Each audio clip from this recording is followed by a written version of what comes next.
The champagne flute shattered against the marble floor like Zara Blackwood's last thread of patience.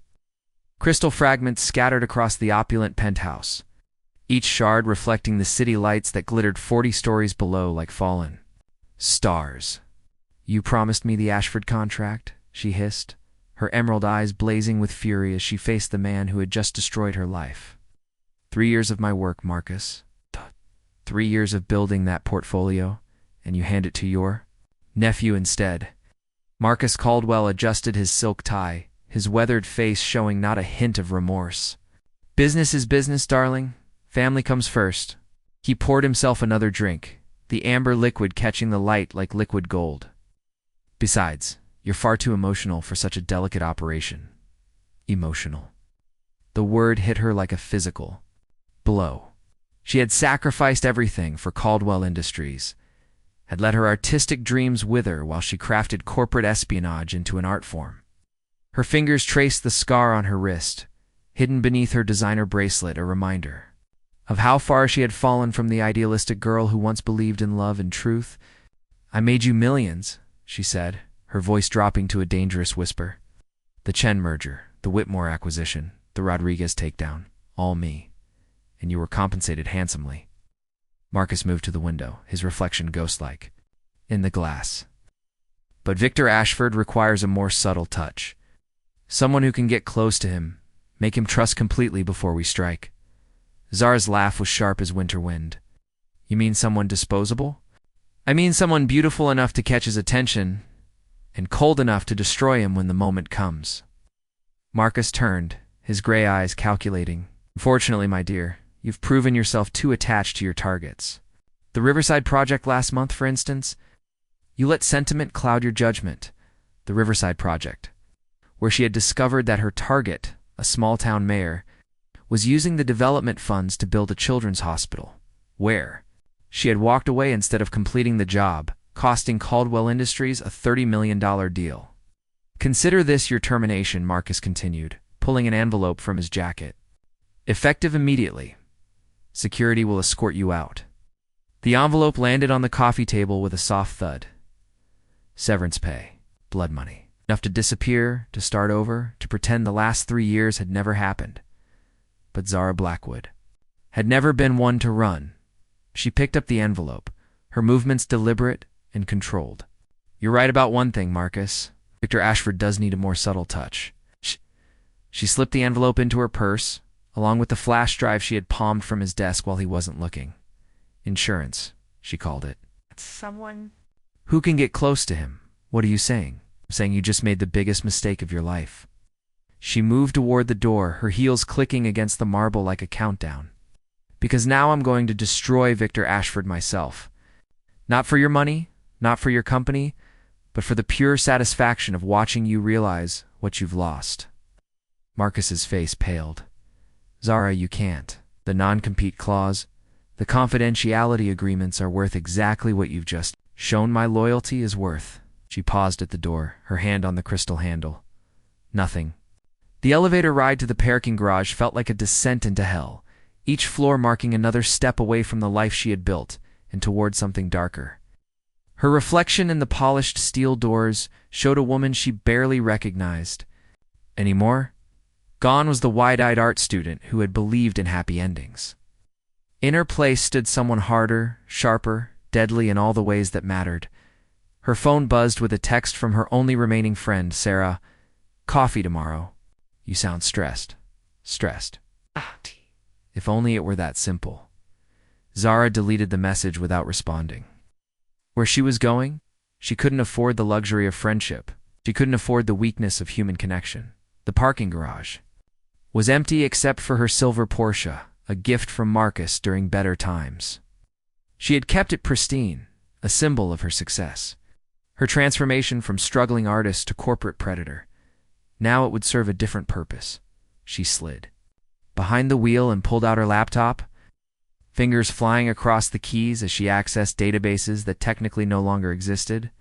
Victor Ashford's file appeared on her screen. She felt her breath catch. The photograph showed a man who could have been carved from marble and shadows. Dark hair that looked like it would be soft to the touch, steel gray eyes that held depths. She found herself wanting to explore, a mouth that promised both pleasure and pain in equal measure. But it was the pain in those eyes that made her pause. Raw, devastating anguish that he wore like invisible armor, keeping the world at bay. She scrolled through his history.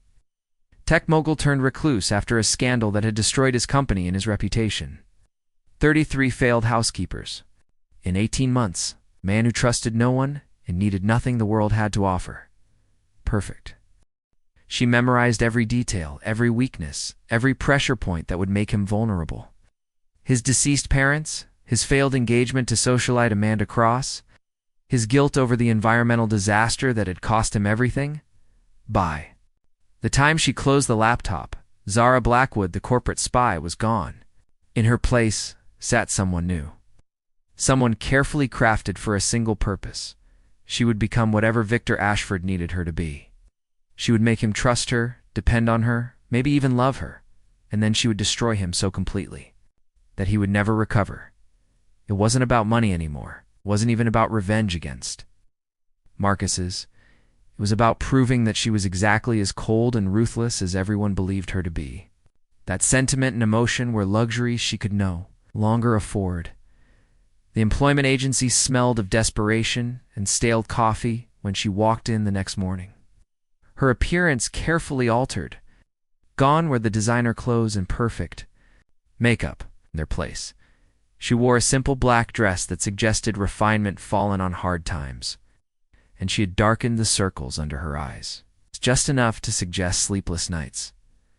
Mrs. Patterson looked up from her desk with the expression of someone who had seen too many broken dreams to offer false hope. "I need work," Zara said, her voice trembling with just the right amount of desperation. "Anything. I'm about to lose my apartment. What kind of experience do you have, dear?" "Art. I'm an artist. Or I was." She let real pain bleed into her voice. The ache of dreams abandoned. "But that doesn't pay the bills." Mrs. Patterson's expression softened. "I might have something. It's not easy work, and the employer is quite difficult, but the pay is generous. I'll take it." "Don't you want to know what it is?" Zara met her eyes, letting Mrs. Patterson see the steel beneath the desperation. "I'll take it." An hour later, she stood before the wrought iron gates of the Ashford estate. Her single suitcase, carefully packed with clothes that told the story of a woman on the edge of losing everything. The mansion rose before her like something from a Gothic novel. All stone towers and arched windows that seemed to watch her approach. Oak trees lined the driveway, their branches creating shadows that felt like a benediction. This was it, the beginning of the end. Mrs. Helena greeted her at the door, silver-haired and kind-eyed, the sort of woman who still believed in the goodness of people. "You must be Zara," she said warmly. Thank the saints, someone finally came. If only she knew, Zara thought, as she followed the older woman through halls that belonged in a museum. If only she knew that salvation had just walked through her, door wearing the face of destruction. "A few ground rules," Mrs. Helena said as they climbed the grand staircase. "Mr. Ashford values his privacy above all else. He's been through so much, poor man. He's just lost. Lost. Perfect. Has he really dismissed 32 people?" Zara asked, injecting just the right amount of nervousness into her voice. 33, actually, but he's not cruel, dear.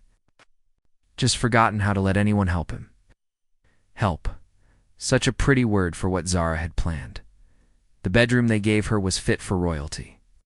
All soft blue walls and furniture that whispered of old money and older secrets. She unpacked carefully, placing her few belongings in strategic locations, the worn art supplies where he might see them. The photographs of the family she had never had, computer-generated faces that would tug at his protective instincts. She had just finished when a knock interrupted her preparations. The man at her door was golden and beautiful, with the kind of smile that suggested he had never known real pain. "You must be the new housekeeper," he said. "I'm Thomas, Victor's oldest friend, Thomas Meridian." She recognized him from her research. Trust fund baby turned business partner, the only person Victor still allowed close. "Zara Blackwood," she said, shaking his offered hand and noting the genuine warmth there.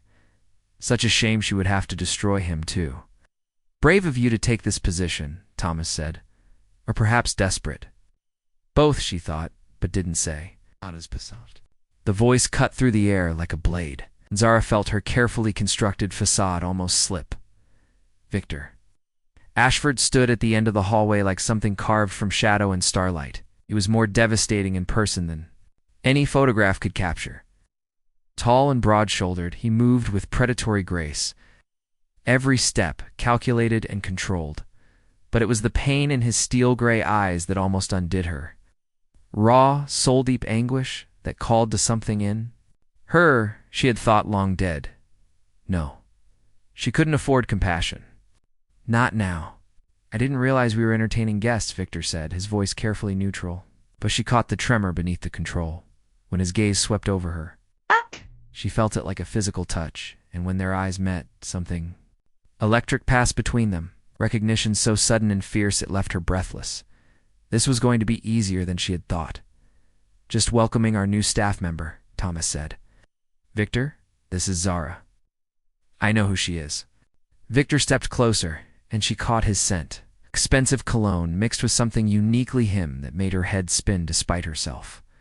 Miss Blackwood. Her name on his lips sounded like a prayer, and she had to remind herself that prayers were just another form of manipulation. Mr. Ashford, she managed, proud that her voice didn't shake despite the way. Her pulse was racing. Something flickered across his face at her politeness. Surprise, perhaps. Or hope. Hope she could work with. Hope. Welcome to my home, he said finally, and the way he said it made it sound like a beautiful prison as his footsteps faded down the marble corridor. Thomas watched her with knowing eyes. Well, he said softly, this is going to be very interesting. Indeed. That night, as rain painted patterns on her bedroom windows, Zara lay awake staring at the ceiling. She had taken this job to destroy Victor Ashford, to prove that she was exactly as ruthless as Marcus Caldwell believed her to be. She had no idea that she was about to destroy herself in the process. The grandfather clock in the hallway chimed 6 times as Zara made her way down the marble staircase, each step calculated to appear hesitant and uncertain. She had studied the house's layout until she could navigate it blindfolded, but Victor Ashford would see only a nervous woman trying not to get lost in his maze of wealth and privilege.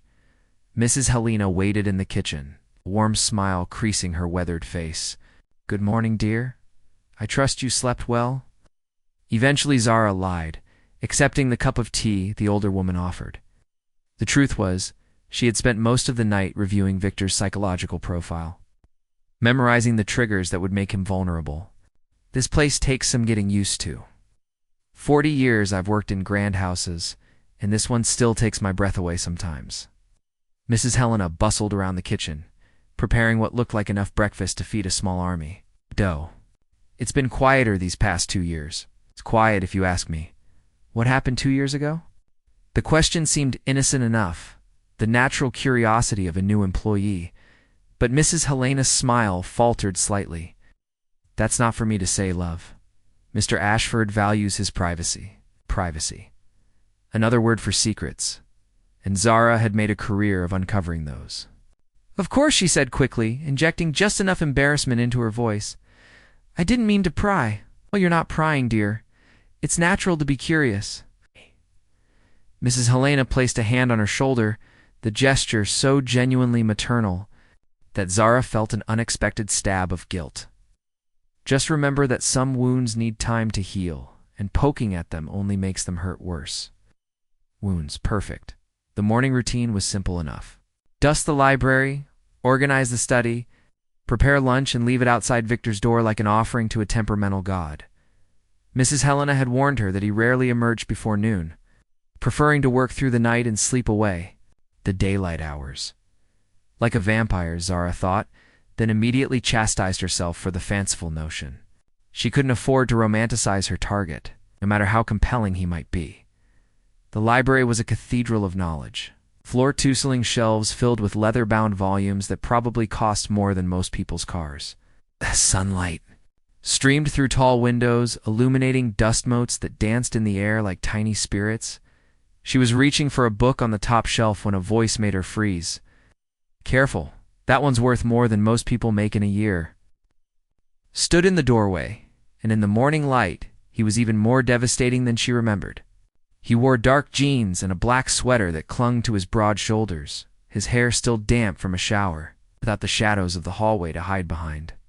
His beauty was almost overwhelming, but it was the wariness in his gray eyes that told her everything she needed to know. He was watching her like a man who had been burned too many times to trust the warmth of another fire. "I'm sorry," she said, carefully climbing down from the stepladder. "Mrs. Helena asked me to dust the shelves. Should have asked permission first. You don't need permission to do your job."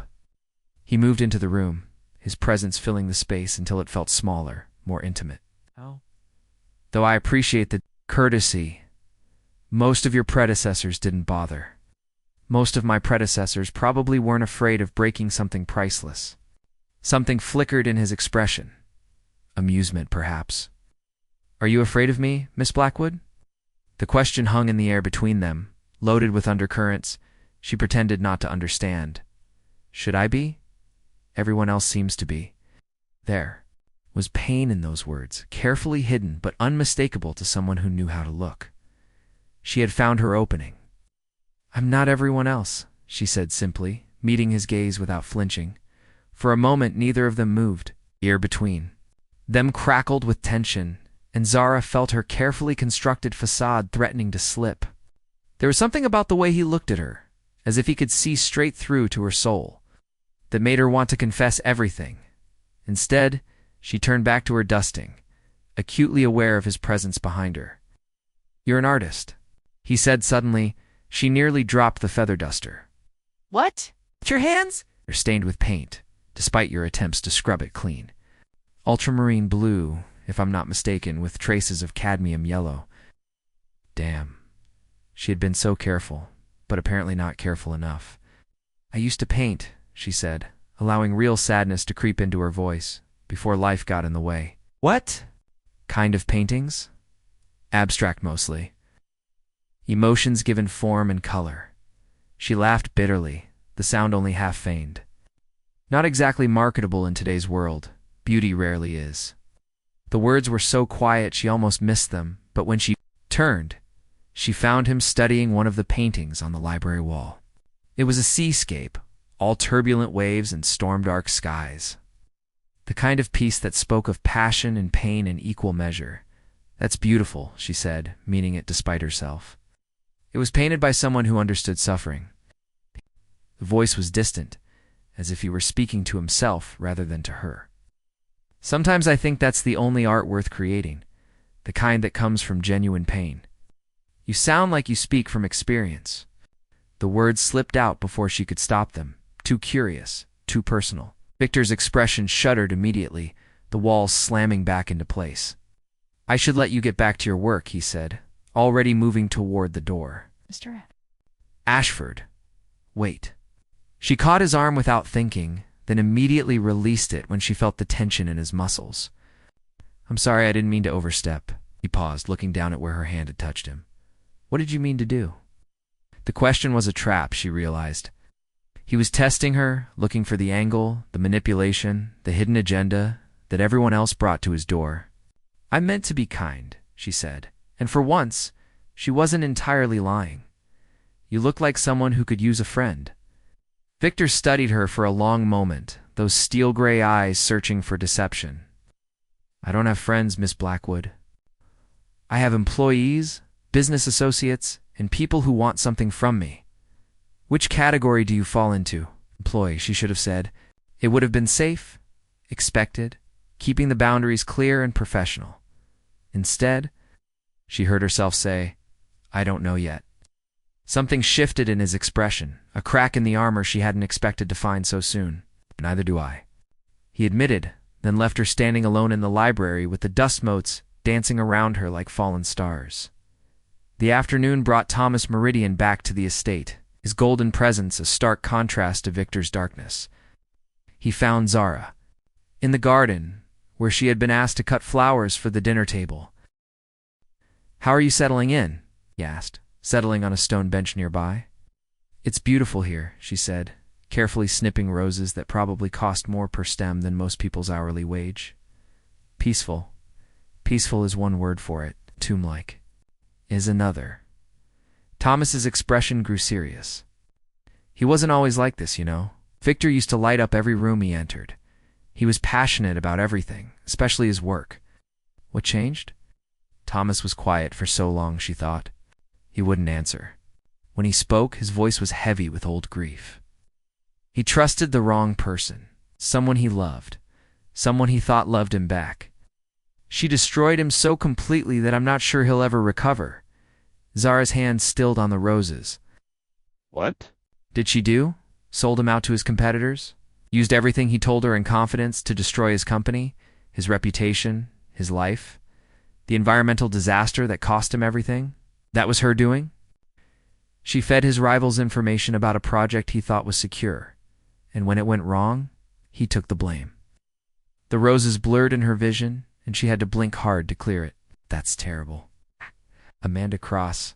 Thomas said the name like a curse, beautiful, brilliant, and absolutely ruthless. She played the long game, made him fall in love with her over 2 years, then struck when he was most vulnerable. By the time he realized what she had done, it was too late. Amanda Cross. The name was in Victor's file, listed as a former fiancé. But Zara hadn't dug deeper into that relationship. She had thought it irrelevant to her mission. Now she realized it was the key to everything. Is that why he doesn't trust anyone? Can you blame him? The woman he was going to marry. The woman he shared his bed and his dreams with turned out to be his worst enemy. Thomas plucked a leaf from the rosebush, crushing it between his fingers. Some betrayals cut so deep they change who you are forever. Zara felt something cold settle in her stomach. Where is she now? Living in Switzerland, last I heard? Enjoying the money she made from selling Victor's secrets? Thomas's blue eyes were hard as winter ice. If I ever see her again, I'm not sure I'll be responsible for my actions. You really care about him? He's the best man I've ever known, and she destroyed him for profit. So, yes, I care about him. I care enough to hope that someday he'll find someone who can help him remember who he used to be. That evening, Zara sat in her room, staring at her laptop screen. Amanda Cross smiled back at her from a society page photo, blonde and beautiful and completely remorseless. They could have been sisters, she realized. Both blonde, both beautiful, both willing to destroy a good man for money and power. The realization should have made her feel vindicated. Should have confirmed that Victor Ashford deserved whatever she planned to do to him. Instead, it made her feel sick. She closed the laptop and walked to the window, looking out at the gardens where shadows were beginning to gather. Somewhere in this house was a man who had already been destroyed once by someone exactly like her, and she was about to do it again. The thought should have brought her satisfaction. Instead, it felt like swallowing broken glass. A soft knock interrupted her brooding. She opened the door to find Victor standing in the hallway, holding a canvas and a set of professional-grade paints. "I thought you might like these," he said, not quite meeting her eyes. "They've been gathering dust in the attic. No point in letting good supplies go to waste." She stared at the offerings in his hands, recognizing brands that cost hundreds of dollars. "I couldn't possibly accept these." "Why not?" "They're too expensive. Too generous. They're mine to give." He finally looked at her, and she saw something vulnerable in his expression. "Mrs. Helena mentioned you've been sketching in your spare time, with pencils and paper scraps. It seemed wrong somehow." He had been watching her. The thought should have made her nervous, should have triggered her professional instincts. Instead, it made her heart race for entirely different reasons. "Thank you," she whispered, accepting the gifts with hands that trembled. "Slightly, this is incredibly kind." "Don't read too much into it," he said quickly, but she caught the faint flush that colored his cheekbones. "I just believe art should be created with proper tools. Still, thank you." For a moment they stood there in the doorway, the space between them crackling with unspoken possibilities. Then Victor stepped back, putting distance between them like a man retreating from a fire. "Good night, Miss Blackwood. Good night." She watched him walk away, noting the tension in his shoulders, the careful control in every step. When she closed the door, she leaned against it and tried to steady her breathing. This was supposed to be simple. She was supposed to make him trust her, then destroy him. Clean, clinical, professional. But nothing about Victor Ashford was simple.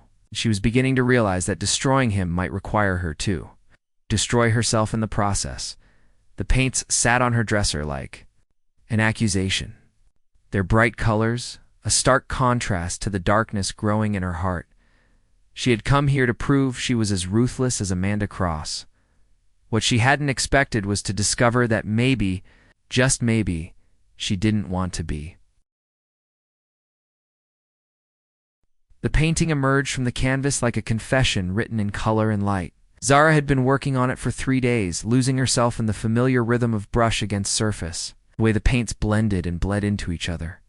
Like emotions given form, it was a portrait of solitude, she realized, studying the abstract swirls of deep blues and silver grays that somehow captured the essence of loneliness without depicting any recognizable form.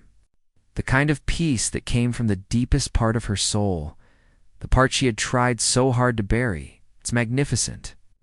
She spun around, nearly dropping her brush. Victor stood in the doorway of the small studio she had set up in an unused corner of the library, his gray eyes fixed on her canvas with an intensity that made her heart race. "You shouldn't be here," she said, the words coming out sharper than she intended. "I mean, I should have asked permission before creating something beautiful in my house." He stepped closer, and she caught that intoxicating scent of expensive cologne, mixed with something uniquely him. "I think I can forgive the transgression." He was studying the painting like it held the secrets of the universe, his expression unreadable. "What do you call it?" "I don't usually name my pieces." She wiped her hands on a cloth, acutely aware of how she must look with paint streaks on her cheek and her hair pulled back in a messy bun. Names limit interpretation. "This one needs a name." His voice was quiet, almost reverent. "It deserves recognition. Broken things learning to shine," she heard herself say. The title emerging from some hidden part of her psyche, Victor went very still. When he looked at her, his eyes held a depth of understanding that made her feel exposed, vulnerable in ways that had nothing to do with the physical. "How did you know?" "What?" "How did you know that's exactly what it feels?" Like the question hung between them, loaded with meaning she didn't dare acknowledge. Because answering honestly would mean admitting that she recognized the loneliness in his eyes because it matched her own. That somewhere along the way, she had stopped pretending to understand his pain and started actually feeling it. Everyone's broken in some way, she said finally. The lucky ones learn to find beauty in the cracks, and the unlucky ones, they let the darkness swallow them whole. Victor moved closer, close enough that she could see the flecks of silver in his gray eyes, the way his mouth curved slightly when he was thinking. "Which one are you, Zara?" The use of her first name sent a shiver through her that had nothing to do with the temperature in the room. He had never called her anything but Miss Blackwood before, maintaining the careful distance between employer and employee. "I'm still deciding," she admitted, and it was the most honest thing she had said since arriving at the estate. Take your "Time," he said, his voice barely above a whisper. "Some decisions can't be undone." The warning in his words was clear, but so was the invitation. They stood there for a moment that stretched like eternity, the air between them charged with possibilities neither of them dared voice. Then Victor stepped back, and the spell broke like glass against stone. "You should set up a proper studio," he said, his tone carefully neutral once again. "There's a room on the 3rd floor with excellent natural light. It used to be my mother's sewing room. Couldn't possibly you could. You should."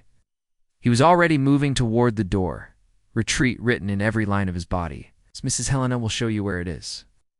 After he left, Zara sat in the chair he had vacated and stared at her painting.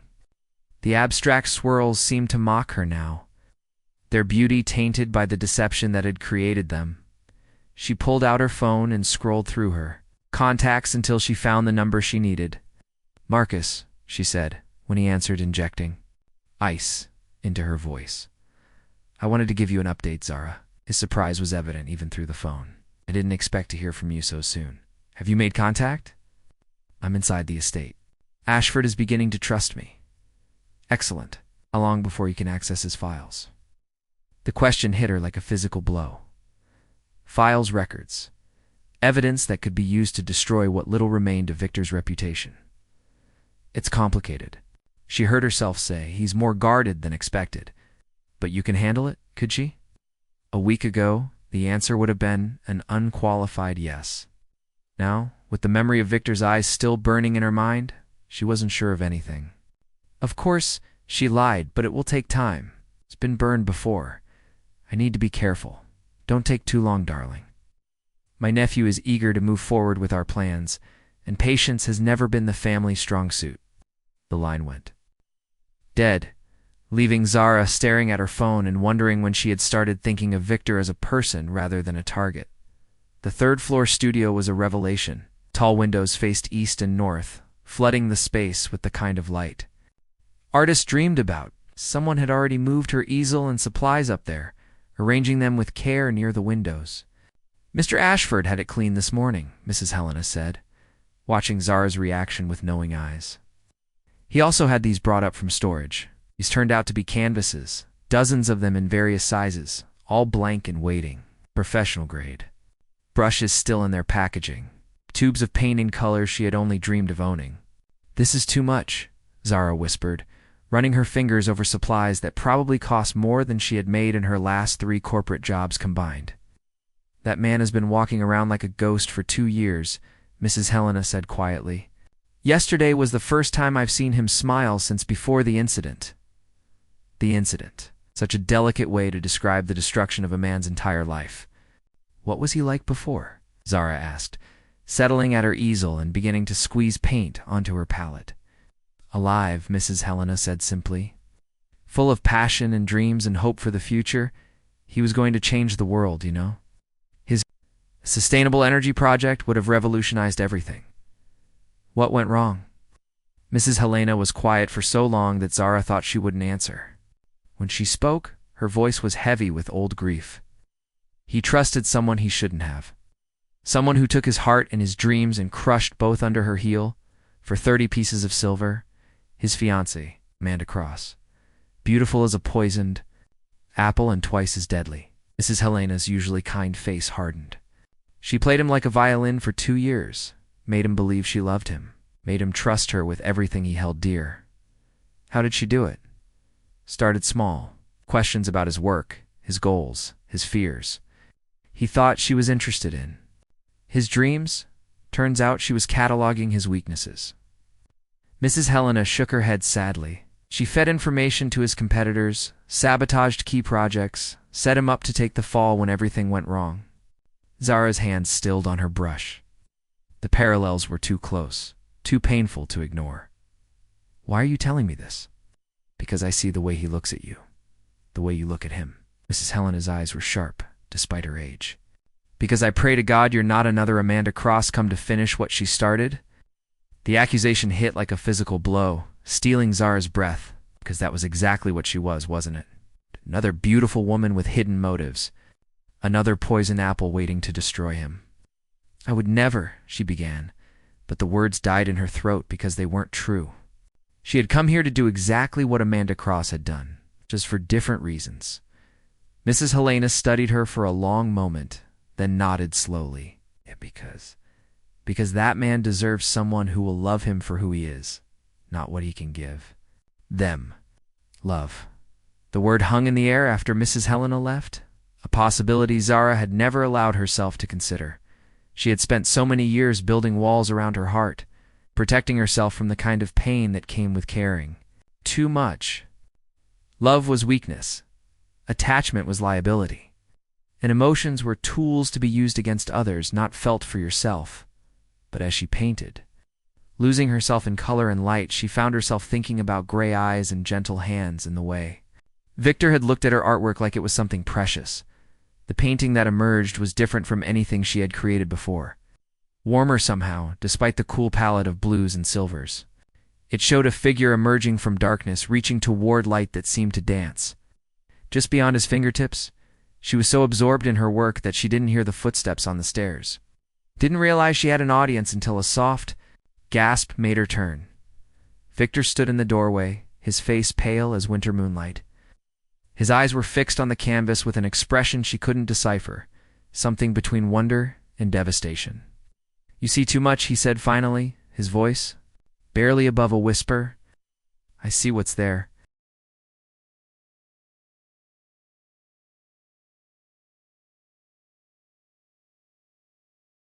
No. He stepped into the room, moving like a man walking through a minefield. "You see what I hide from everyone else? How is that possible?" "Because I recognize it," she wanted to say. "Because I've been lost in that same darkness, reaching for light that always seems just out of reach." Instead, she set down her brush and turned to face him fully. "Maybe you're not as good at hiding as you think you are. I've had 2 years of practice. And maybe I'm good at seeing through masks." The words hung between them, loaded with double meaning. Victor stepped closer, close enough that she could see the exhaustion etched in the lines around his eyes, the weight he carried in his shoulders. "What happened to you?" he asked suddenly. "What made you so good at recognizing pain?" The question caught her off guard, slicing through her defenses like a blade. For a moment, she saw herself through his eyes. A woman who painted loneliness with the skill of someone who knew it intimately. "Everyone has their scars," she said carefully. "Not like yours. I can see them in your work, in the way you hold yourself when you think no one is watching." His gray eyes searched her face. "Someone hurt you badly." Yes, she wanted to say, "I hurt me. I became someone I didn't recognize, someone who uses people and throws them away when they're no longer useful. I turned myself into a weapon and forgot. I was also the target." "It doesn't matter," she said. "Instead, it does to me." The simple statement hit her like a physical blow. When was the last time anyone had cared about her pain? When had she allowed herself to matter to another human being? Why? The word came out smaller than she intended. "Because you matter." He said it like it was obvious, like caring about a broken housekeeper was the most natural thing in the world. "Because someone who creates beauty like this deserves to be seen, to be valued."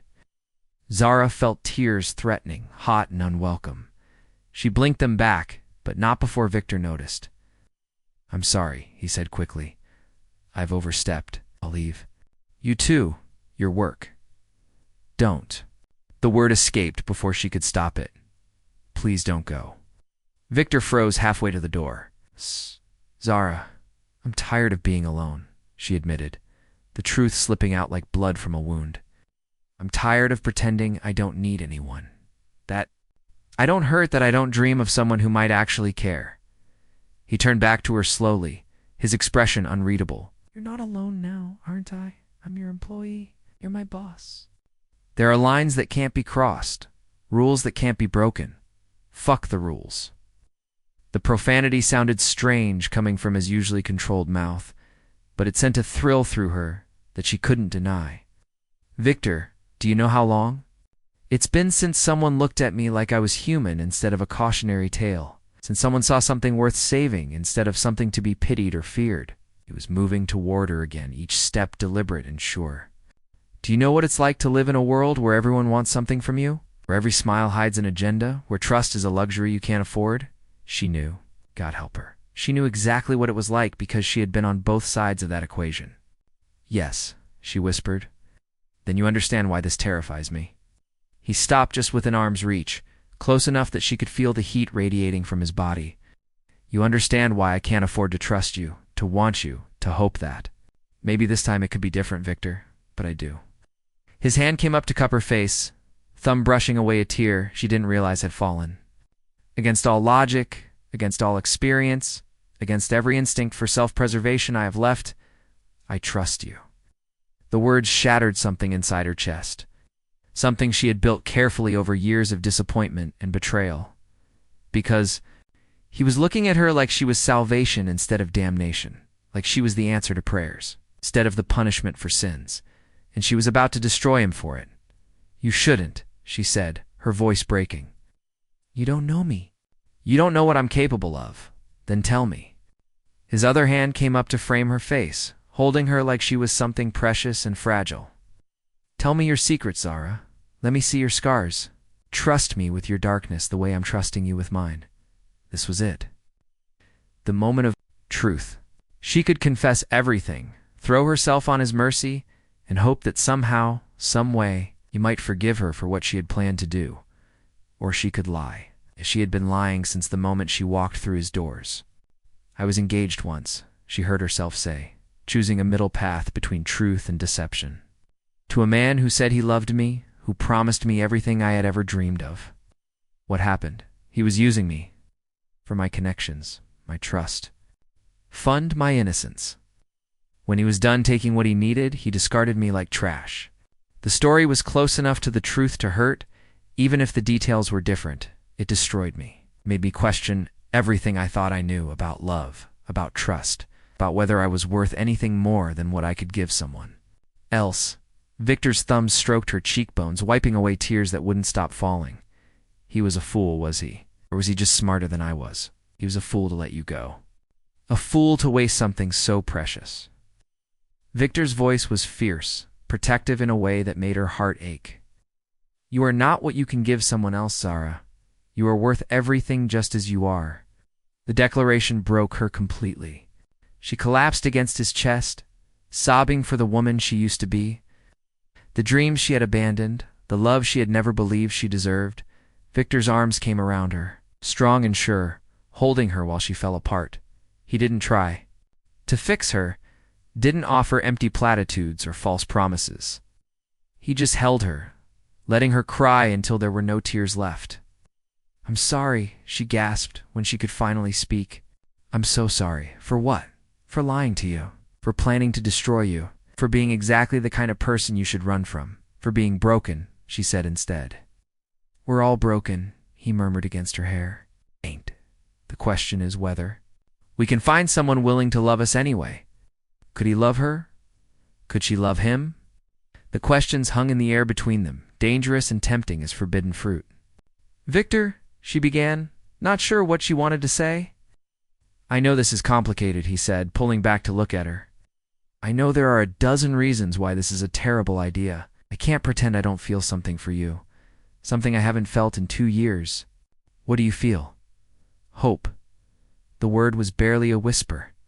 For the first time since Amanda, I feel like maybe there's still something worth fighting for. Amanda. The name hit her like a slap, reminding her exactly what she was doing, exactly what she had planned. She was Amanda Cross all over again, beautiful and ruthless, and ready to destroy him for her own gain. Except somewhere along the way, she had stopped thinking about gain and started thinking about him, about the pain in his eyes and the gentleness in his hands and the way he looked at her art like it was a miracle. I should go, she said, pulling away from him. This is inappropriate. You're my employer, I'm your employee, and I don't. Carrie caught her hand as she tried to step away. Do you? Did she? The smart thing would be to walk away, to maintain the professional distance that would make it easier to complete her mission. When the time came, but when was the last time she had done the smart thing? No, she admitted. I don't care about appropriate. I don't care about professional boundaries. I don't care about anything except the way you look at me like I'm worth something. You are worth everything. The words hung between them like a promise, and when Victor leaned down to kiss her, Zara met him halfway. The kiss was soft at first, tentative, as if they were both afraid it might break the spell. Then his hands tangled in her hair and her arms wound around his neck. And tentative became desperate. Soft became hungry. Careful became wild. When they finally broke apart, both breathing hard, Victor rested his forehead against hers. This changes everything, he said. I know. There's no going back, I know. Are you sure you want this? Want me? She looked into his gray eyes, seeing the vulnerability there, the hope warring with fear. The man who had been destroyed once and was terrifying himself by risking it again? Yes, she whispered, sealing both their fates with a single word. Outside. The window, storm clouds were gathering on the horizon, dark and threatening. But in the studio filled with light and art and the promise of something new, neither of them noticed the approaching darkness. They were too busy falling in love too. See the storm coming.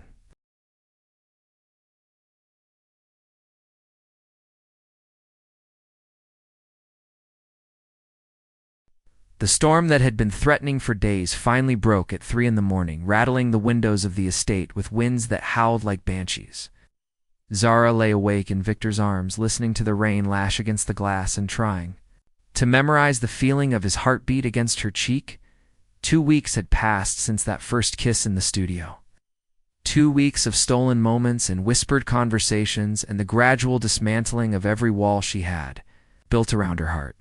Victor had been patient, gentle, treating her like she was made of spun glass and starlight, instead of lies and calculated deception. She should have completed her mission by now. Should have found his files, copied his data, delivered the killing blow that would finish what Amanda Cross had started.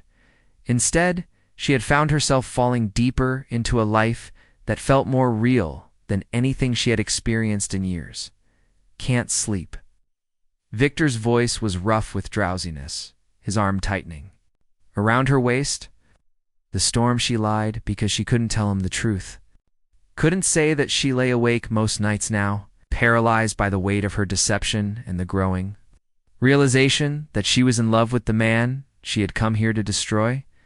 It'll pass. His lips brushed her temple, a gesture so tender. It made her chest ache. They always do. If only it were that simple. If only the storm raging inside her could be weathered as easily as the one outside. Her phone buzzed on the nightstand. The sound sharp in the darkness. She reached for it, quickly hoping not to wake Victor, but his hand caught her wrist. "Leave it," he murmured. Nothing good ever comes from messages at 3 a.m. He was right, but she had already seen the sender's name, Marcus Caldwell, her former boss, her current employer, the man who was paying her to be here, the man who was expecting results. "I need to check," she said softly.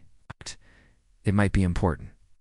Victor released her with obvious reluctance, watching as she read the message that might as well have been a death sentence. "Time's up, darling." "Oh, my nephew is growing impatient, and frankly, so am I. You have 48 hours to deliver what we agreed upon, or I'll find someone who can. Don't make me remind you what happens to people who disappoint me." Zara's hands trembled as she set the phone aside, the words burning in her memory like acid. 48 hours. 2 days to choose between the mission that had brought her here and the man she had never meant to love. "Bad news?" Victor asked, his voice carefully neutral, but she could hear the tension underneath. "Work," she said, which was technically true. "My old life trying to pull me back." "What kind of old life?" The question hung in the air between them, loaded with all the things she had never told him, all the lies she had woven, all the truths she had hidden. "The kind that doesn't matter anymore," she said, turning in his arms to face him. In the dim light from the window, his face was all sharp angles and shadows, beautiful and dangerous as a fallen angel. "Everything about you matters to me," he said, his hand coming up to cup her cheek. "Your past, your fears, your dreams." Of it. The words were a knife to her heart, each one a reminder of how completely she had failed in her mission. She was supposed to make him trust her, but somewhere along the way she had started trusting him, was supposed to remain detached, but had instead found herself drowning in feelings she had never allowed herself to have. "Victor," she began, not sure what she wanted to say.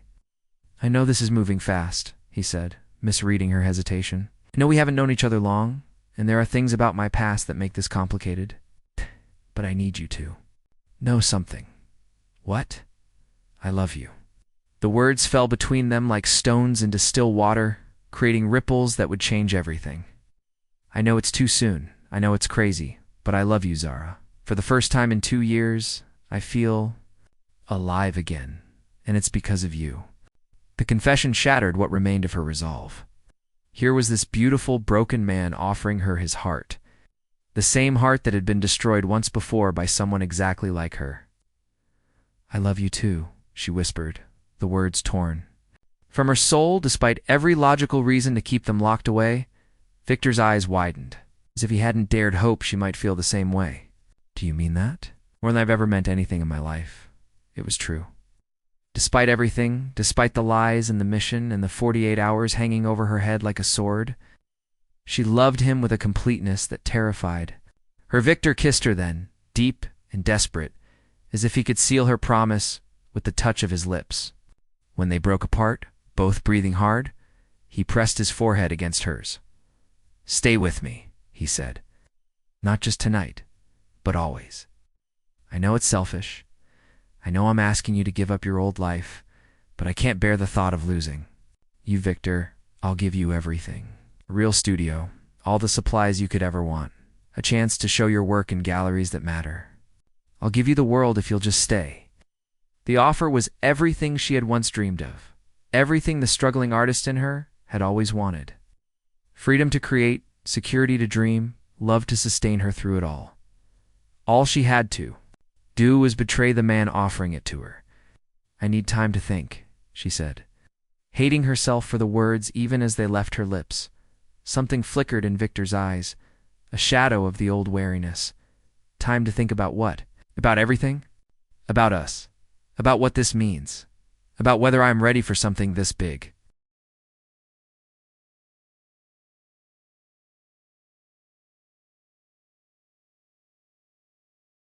It wasn't entirely a lie. She did need time, just not for the reasons she was giving him. Victor studied her face in the dim light, and she wondered what he saw there. "You're scared? Terrified?" she admitted. "Of me, of this? Caring so much it might destroy me?" Again, not entirely false. Loving him would destroy her, just not in the way he imagined. Victor's expression softened. "I understand fear. I've been living with it for 2 years. But sometimes the thing that scares us most is the thing we need most. And sometimes it's the thing that destroys us. Not this time." His voice was fierce, certain. "This time is different. You're different." Ah! If only he knew how different. If only he knew that the woman he loved was cut from the same cloth as the one who had destroyed him before. The storm outside began to weaken, the wind dying down to a whisper, but the one inside Zara's chest only grew stronger. She lay there, in Victor's arms, until dawn, pretending to sleep while her mind raced through possibilities that all ended in heartbreak. By morning, she'd made her decision. She waited until Victor left for a business call with Thomas, then made her way to his study. The room was exactly as she had expected, all dark wood and leather furniture. With a massive desk that dominated the space like a throne, his computer sat unlocked on the desk. Trusting in a way that made her chest tight with guilt, he had given her access to his home, his bed, his heart. What was a computer password compared to that? Her fingers hovered over the keyboard, trembling with the weight of what she was about to do. One click, and she could access his files. Another, and she could copy the information Marcus needed to destroy him completely. All she had to do was betray the trust of the man she loved. The rational part of her mind listed all the reasons why she should do it. Her own survival depended. On completing this mission, Marcus had made it clear what happened to people who disappointed him. She had no doubt he would follow through on his threats. Victor would recover. He was strong, resilient, surrounded by people who cared about him. He had survived Amanda's betrayal. He could survive hers too. But even as she tried to convince herself, she knew it wasn't true. Victor might be strong, but he wasn't indestructible. Another betrayal, especially from someone he had learned to trust again, might break him beyond repair. Looking for something? The voice made her spin around, her heart hammering against her ribs. Thomas stood in the doorway, his usually warm expression cold as winter ice. "I was just ... she began, then stopped. There was no innocent explanation for being at Victor's computer, and they both knew it. Just what? Looking for information to sell to the highest bidder? Planning your next move in whatever game you're playing? The accusation hit like a physical blow, even though it was completely accurate. Thomas, it's not what you think. Isn't it? He stepped into the room, closing the door behind him. Because it looks an awful lot like Amanda Cross, all over again. Beautiful woman, sad story, mysterious past. How much is Marcus Caldwell paying you? Zara's blood turned to ice. How do you know about Marcus? And make it my business to know about. Threats to Victor's safety.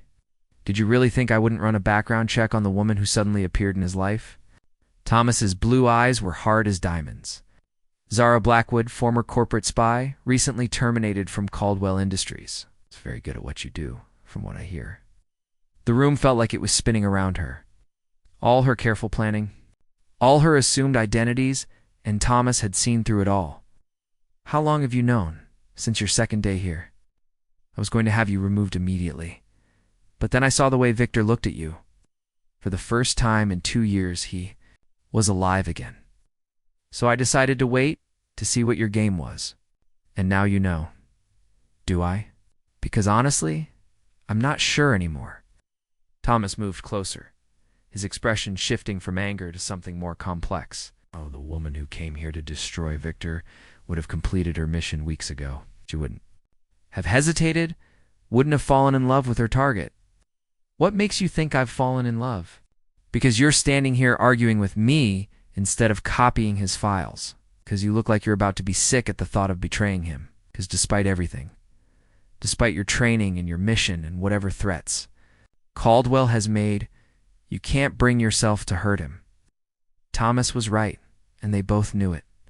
She was in love with Victor, completely and helplessly, and it was going to destroy them both.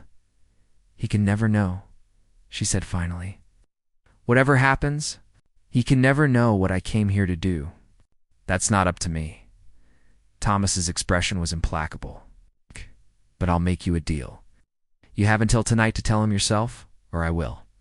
At least give him the chance to hear it from someone who claims to love him, and then see if love really can conquer all, or if some betrayals are too deep to forgive. Thomas left her standing in the study, surrounded by the weight of her choices and the ticking clock of her remaining time.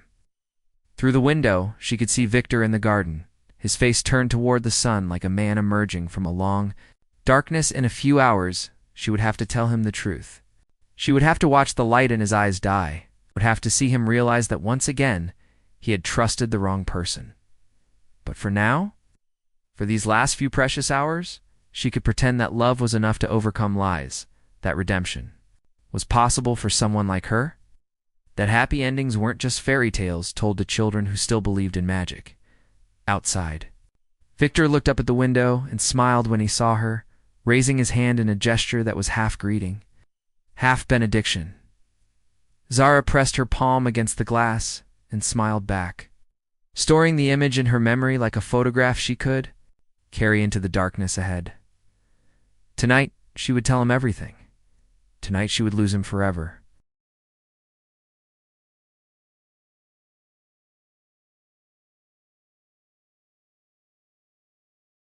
The confession came at sunset, when the sky was painted in shades of amber and rose that reminded Zara of the first painting she had created in his house. They sat in the garden where she had first seen him smile, where he had looked up at her, window with hope in his eyes just hours before. Now those same eyes held nothing but devastation. Say it again. Victor's voice was barely above a whisper, his face pale as marble in the dying light. I need to hear it again. Zara's hands trembled in her lap, her heart breaking with each word she forced past her lips. Destroy you. Marcus Caldwell hired me to get close to you, gain your trust, and steal information that could be used to finish what Amanda started. How much? The question was clinical, detached, as if he were discussing the weather rather than the destruction of his world. How much what? How much did he pay you to seduce me? To make me fall in love with you? I'm curious about my market value these days. The coldness in his voice was worse than screaming would have been. Victor, please answer the question. His gray eyes were like winter storms, beautiful and deadly. How much was my heart worth on the open market? 2 million, she whispered, the number falling between them like a stone into still water. Victor laughed, a sound so bitter it made her flinch. 2 million. Quite a bargain, really. Amanda got 3 times that for less work. It wasn't about the money. No. He stood abruptly, pacing to the garden's edge, like a caged animal. Then what was it about? Revenge? Sport? Professional pride? Survival. The word came out raw, torn from her throat. Marcus threatened me, said if I didn't take this job, he would destroy what little I had left. I was desperate, broken, and I convinced myself that you deserved what was coming to you. And now I know I was wrong about everything. Tears streamed down her face, but she made no move to wipe them away. You're not the cold, heartless man I expected to find. You're kind and gentle, and you see beauty in broken things. And I fell in love with you so completely that I can't remember who I was before I met you. Love, he said the word like it tasted bitter. You have an interesting definition of love, Miss Blackwood. The formal address hit like a slap. Don't call me that, please. I'm still Zara. I'm still the woman who painted with the supplies you gave me, who fell asleep in your arms, who lied to me every single day since she walked through my door. Victor turned to face her, and the pain in his eyes was so raw she had to look away. Every kiss, every touch, every word of love, all of it built on deception. Oh. She stood, reaching for him, but he stepped back as if her touch might burn. The feelings were real, Victor. Everything between us was real. I may have lied about why I came here, but I never lied about loving you. How am I supposed to believe that? Am I supposed to believe anything you say now? So I'm telling you the truth when I don't have to? Because I'm destroying my only chance at the money I need to survive. Because I'm choosing you over everything else, even though I know you'll never forgive me? You're right about one thing. His voice was steady, controlled, but she could see the tremor in his hands. I'll never forgive you. The words hit like bullets, each one finding its mark in her chest. I know, do you? Do you really understand what you've done? Victor's composure finally cracked, raw emotion bleeding through the careful control. You made me believe again. For the first time in 2 years, you made me think that maybe I wasn't cursed, and maybe I could trust someone with my heart without having it torn apart. You can trust me now, because I'm choosing you. You're choosing me now, because you got caught. If Thomas hadn't figured out who you were, would you have gone through with it? Would you have taken the money and disappeared, leaving me to pick up the pieces of my life again? The question hung in the air between them, terrible in its accuracy, because the truth was, she didn't know. If Thomas hadn't confronted her, if the deadline hadn't forced her hand, would she have found the strength to walk away from $2 million? Her silence was answer enough. That's what I thought. Victor's laugh was hollow, empty. At least Amanda was honest about her motives. She never pretended it was anything more than business. This isn't business anymore. This is love. Real and messy and complicated. And it doesn't matter. He turned away from her, his shoulders rigid with controlled tension. Love built on lies isn't love at all. It's just another form of manipulation. That's not true, isn't it? Studied me like a specimen, learned my weaknesses, my fears, my desires. You crafted yourself into exactly what I needed, said exactly what I wanted to hear. How was that? Different from what Amanda did? Because Amanda never felt her heart break a little more each day? Because Amanda never lay awake at night hating herself for what she was doing? Because Amanda never fell so deeply in love that she was willing to sacrifice everything for a man who would never trust her again. But those weren't things she could say, not when the pain in Victor's eyes was so raw, so devastating. I'll leave, she said finally. Tonight. You'll never see me again.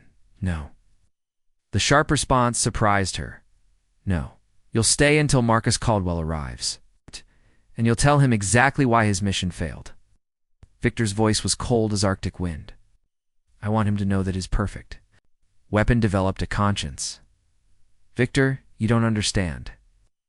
Marcus isn't just ruthless, he's dangerous. When he realizes I've betrayed him, that's not my problem anymore. His gray eyes met hers, and she saw nothing there but emptiness. Made your choice when you accepted his offer. Now you live with the consequences. The coldness in his voice was worse than anger would have been. Anger she could have fought against, raged against, maybe even overcome with time. But this icy detachment, this complete withdrawal of everything warm and vital about him, left her nowhere to go. I love you, she said desperately, the words of prayer cast into a void. Whatever else you believe, please believe that. I love you more than I've ever loved anything in my life. Then you should have chosen me from the beginning. Victor walked past her toward the house, pausing only when he reached the garden gate. Mrs. Helena will pack your things. You'll move back to the guest room until this is finished. He left, her standing alone in the garden as darkness fell around her like a shroud.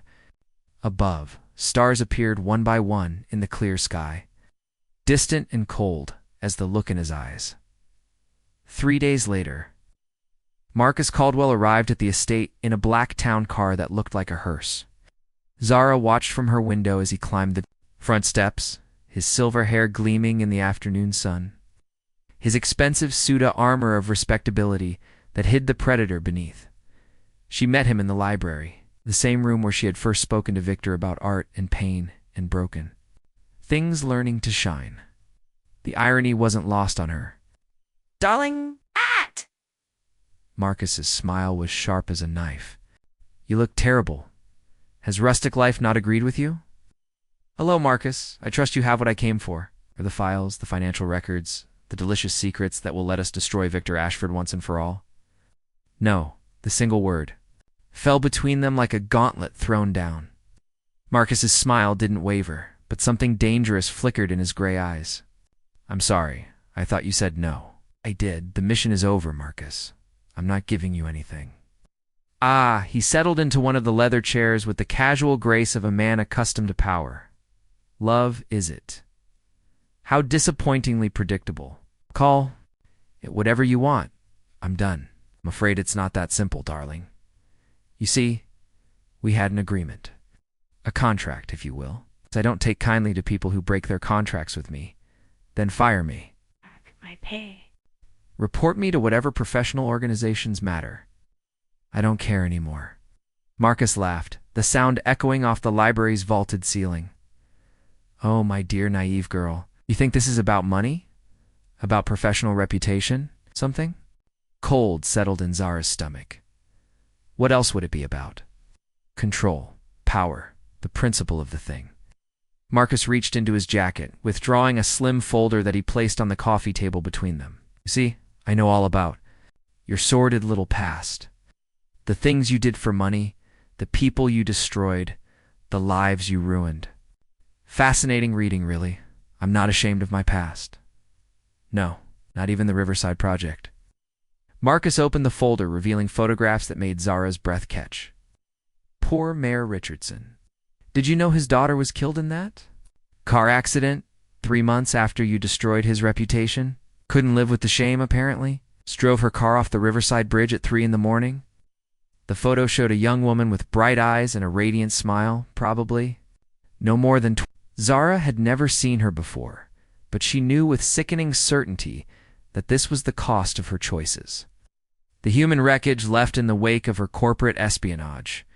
That wasn't my fault, she whispered, but the words sounded hollow even to her own ears, wasn't it? You destroyed her father's career, his reputation, his will to live. She couldn't bear the shame of what he had become.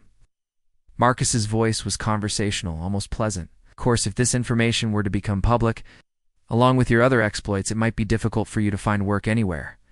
Might even be difficult for you to show your face in polite society. What do you want? What I've always wanted. Victor Ashford's comple.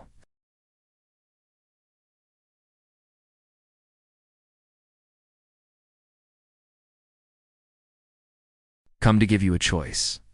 She moved to stand beside him, close enough to catch his scent, far enough to avoid touching. Marcus is here. He's given me an ultimatum. Let me guess. Give him what he wants or face the consequences. Something like that. She turned to face him, memorizing the sharp angles of his profile, the way the afternoon light caught in his dark hair.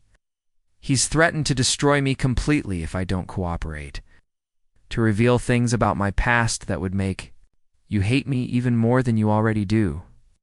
Victor's jaw tightened, but he still didn't look at her. And you want me to what? Feel sorry for you? Forgive you because someone else is threatening you? No, I want you to know that I'm choosing you anyway. The words came out steady, sure, despite the fear clawing at her chest. I'm choosing you. Over my reputation, my safety, my life, because that's what love means. Choosing someone else's well-being over your own. Finally, Victor turned to look at her, and she saw something flicker in his gray eyes. Not forgiveness exactly, but something softer than the ice that had been there for days. What exactly are you saying? I'm saying I won't give Marcus what he wants. I'll face whatever consequences come. bear whatever punishment he decides to inflict. But I won't be the weapon he uses to destroy you. Even though it means destroying yourself, especially because it means destroying myself.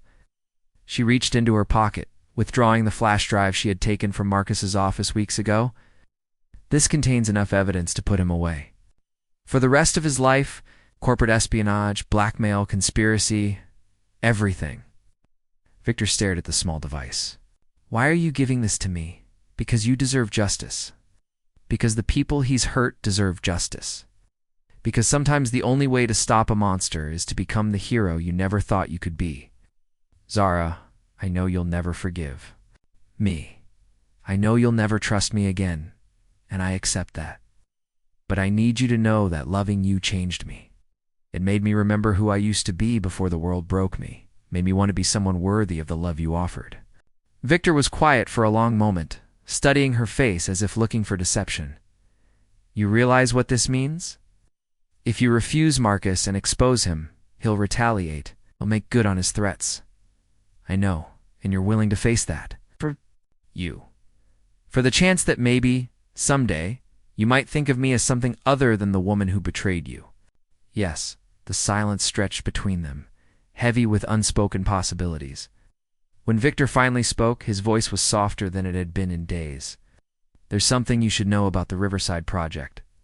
Zara's heart clenched. Victor, don't. Whatever Marcus told you, Mayor Richardson's daughter didn't kill herself because of shame. His gray eyes met hers, and she saw something unexpected there. Compassion. She was murdered. By one of Marcus's other operatives when she started asking questions about her father's case. The words hit like a physical blow, stealing her breath. What? Thomas investigated after Marcus mentioned it. The accident was staged. Brake lines cut, car pushed over the edge. Marcus has been using her death to control you, to make you believe you were responsible for something you had nothing to do with. Relief and rage warred in her chest, each emotion so powerful she could barely process them. All this time I thought you were a monster? But you're not, Zara. You're just someone who made bad choices and learned to live with the guilt. Victor stepped closer, close enough that she could see the gold flecks in his gray eyes. The question is, what choices will you make now? Before she could answer, the library door burst open. Marcus stood in the doorway, his usual composure cracked, his eyes wild with fury. Touching Reunion, he snarled, pulling a pistol from inside his jacket. But I'm afraid playtime is over.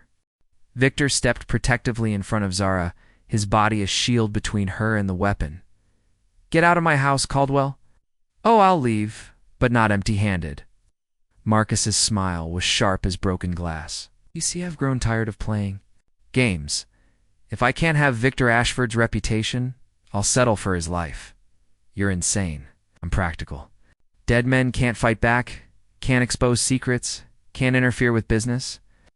The gun swung toward Victor, and Zara felt her world narrow to a single point of terror. No, she pushed past Victor, putting herself between him and the weapon. You want to hurt someone? Hurt me. I'm the one who betrayed you. Zara, don't touching, Marcus said, his finger tightening on the trigger, but ultimately pointless. I'll kill you both and make it look like a murder-suicide. Tragic end to a doomed love affair. Time seemed to slow as Marcus squeezed the trigger. Zara closed her eyes, waiting for the impact, for the pain, for the darkness that would finally claim her. Instead, she heard the crash of breaking glass and a grunt of pain. When she opened her eyes, Thomas was standing behind Marcus, a crystal decanter in his hand and murder in his blue eyes. Marcus lay unconscious on the floor, blood trickling from a gash in his scalp. About time, Thomas said calmly, setting down the makeshift weapon. I was starting to think you two would talk each other to death. How long have you been listening? Victor asked, his arm coming around Zara's waist to steady her trembling legs. Long enough to record everything. Amazing what modern technology can do. Thomas held up his phone, its screen showing a recording that had been running for the past 20 minutes. Assault with a deadly weapon. Conspiracy to commit murder. Blackmail. Marcus won't be threatening anyone for a very long time. The police are already on their way. I called them when I saw him pull the gun. Thomas looked down at Marcus's unconscious form with distaste, though I might have hit him a bit harder than strictly necessary. He'll live, Victor said, and there was dark satisfaction in his voice. Unfortunately, Thomas glanced between Victor and Zara, noting the way Victor's arm tightened protectively around her. So, are we having a reconciliation, or should I call for 2 ambulances? That depends, Victor said quietly, his gray eyes finding Zara's. Are you done lying to me? I'm done lying to everyone, especially myself. She turned in his arms, looking up at the face she had memorized in dreams and nightmares. I know you can't forgive me. I know I don't deserve another chance. But I love you, Victor Ashford, and I'll spend the rest of my life proving that some people can change. The rest of your life? Something that might have been hope flickered in his expression. That's a long time. Not long enough, Victor studied. Her face for a moment that felt like eternity. When he spoke, his voice was rough with emotion. I've been thinking about what you said, about choosing love over safety, about becoming the hero you never thought you could be. His hand came up to cup her cheek, thumb brushing away tears she didn't realize had fallen. Maybe we're both broken things learning to shine. Does that mean it means I love you too? Despite everything, in spite of logic, against all reasonable judgment, I love you. His forehead touched hers, and she felt the last of her walls crumble. It means I'm willing to try again, if you are. Yes, she whispered, the word a prayer and a promise. Yes to everything. When Victor kissed her, it tasted like forgiveness and new beginnings, like second chances and the possibility of redemption. Around them, the library filled with the sound of sirens and the shuffle of paramedics. But in that moment, the world had narrowed to just the 2 of them. 2 broken people choosing to heal together. 6 months later, Zara stood in a gallery in downtown Manhattan, watching strangers examine her paintings with appreciation and wonder. The exhibition was titled Redemption, and every piece told a story of darkness transformed into light, of broken things learning to shine. Nervous, Victor appeared beside her, handsome in his dark suit, his gray eyes warm with pride and love. Terrified, she admitted, what if they hate it? What if they love it, just like I love you? He took her hand, the simple gold band on her finger catching the gallery lights. Just like you love yourself again. It had taken months of therapy, of honest conversations and patient rebuilding. But somewhere along the way, she had found herself. Again. Not the idealistic girl she had been before the world broke her, and not the ruthless woman she had become in response, but someone new. Someone stronger, someone worthy of the love she had almost thrown away. Mrs. Ashford, Thomas appeared, with 2 glasses of champagne and a smile that reached his eyes. Your husband is right. They're calling you the find of the year, Mrs. Ashford. The name still felt new, precious, like a gift she hadn't dared hope for. Any word from the trial? She asked. Marcus got 25 to life. Amanda's extradition came through last week. She'll be back in the country next month to face charges. Thomas's expression hardened briefly. Justice, at last. I almost feel sorry for them, Zara said, and meant it. They'll never know what they threw away chasing money and power. Their loss, Victor said simply, bringing her hand to his lips. My gain. Later, when the gallery had emptied and the reviews were in, they walked through Central Park under a canopy of stars. The city hummed around them, alive with possibility and promise. Any regrets? Victor asked, as they paused by the lake, watching moonlight dance on the dark water. Only one. Zara turned in his arms, looking up at the face. She would love until her dying day that it took me so long to find my way to you. We found each other when we were ready. When we could appreciate what we had, and what do we have? Everything, he said simply. We have everything. When he kissed her, Zara tasted truth and trust, and the kind of love that could survive anything the world threw at it. She had come to his house to destroy him and ended up saving them both. Sometimes the best stories were the ones where the villain became the hero, where redemption was possible even for the most broken hearts, where love really could conquer all. She had entered his life to burn it down instead. She had walked out as his wife, his partner, his salvation, and in saving him, she'd finally learned to save herself. The end asterisk like this video if the story touched your heart. Subscribe for more emotional tales and share with someone who believes in the power of true love. And let us know in the comments. We love connecting with our global community of romance lovers.